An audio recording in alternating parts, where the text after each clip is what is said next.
So hey guys म Manoj and तपाईहरु हेर्दै हुनुहुन्छ युट्युब टेक क्रिएटर। गाइज के तपाईलाई पनि मेरो जस्तै यस्तै धेरै इमोजी भएको किबोर्ड चाहिरहेको छ, तपाईहरुलाई पनि यस्तै इमोजी मन पर्छ, धेरै इमोजी भएको किबोर्ड राख्नलाई मन पर्छ भने यो भिडियो अन्तिमसम्म पुरा स्किप गरी हेर्दिनु होला। आज म तपाईहरुलाई यस्तै इमोजी वाला किबोर्ड चाहिँ कुन हो भनेर म तपाईलाई यहाँ देखाउने छु। आजको यो भिडियो सुरु गर्ने छौ एउटा छोटो इन्ट्रोको साथमा।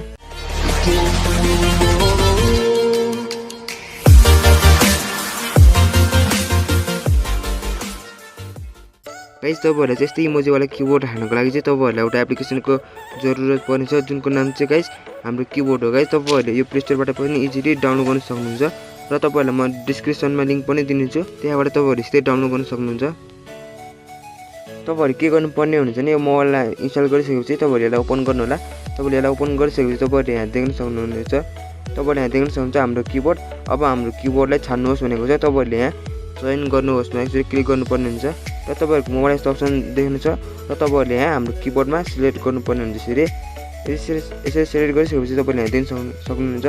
अब तपाईले जुनसुकै एपमा नेपाली टाइप गर्न सक्नुहुन्छ भनेको छ।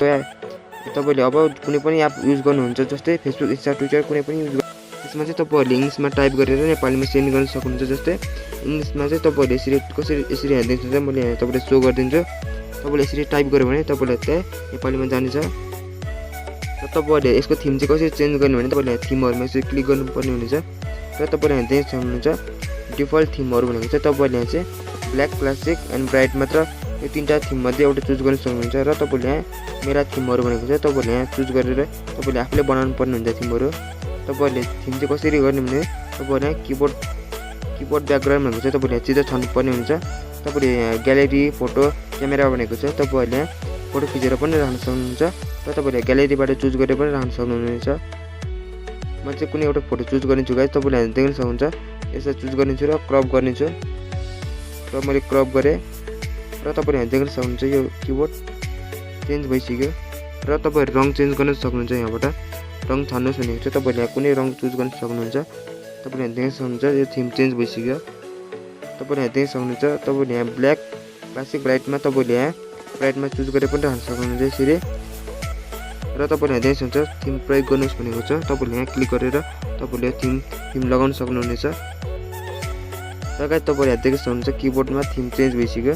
यसको इमोजी म तपाईलाई देखाइदिन्छु। तपाईले यहाँ देख्न सक्नुहुन्छ इमोजीहरुमा चाहिँ तपाईले यहाँ टन्नै यस्तो देख्न सक्नुहुन्छ। तपाईहरुले यहाँ बडीमा 100 भन्दा पनि बढी छ गाइस, तपाईले देख्न सक्नुहुन्छ इमोजीहरु र तपाईले यहाँबाट चाहिँ स्टिकर पनि लगाउन सक्नुहुनेछ, जुन चाहिँ तपाईले देख्न सक्नुहुनेछ। तपाईले देख्न सक्नुहुन्छ यहाँ टन्नै पिक्चरहरु छ। तपाईले कुनै इमोजी लगाए जस्तै मैले अहिले यो इमोजीहरुमा क्लिक गरे, जस्तै तपाईले देख्न सक्नुहुन्छ मैले यो इमोजीहरुमा क्लिक गरे र तपाईले यहाँ यस्तोमा क्लिक गरे तपाईले यहाँ इमोजीमा गएर तपाईले यहाँ यसमा क्लिक गर्यो भने तपाईले यहाँ क्लिक गरेको इमोजीहरु सबै यहाँ आउँछ।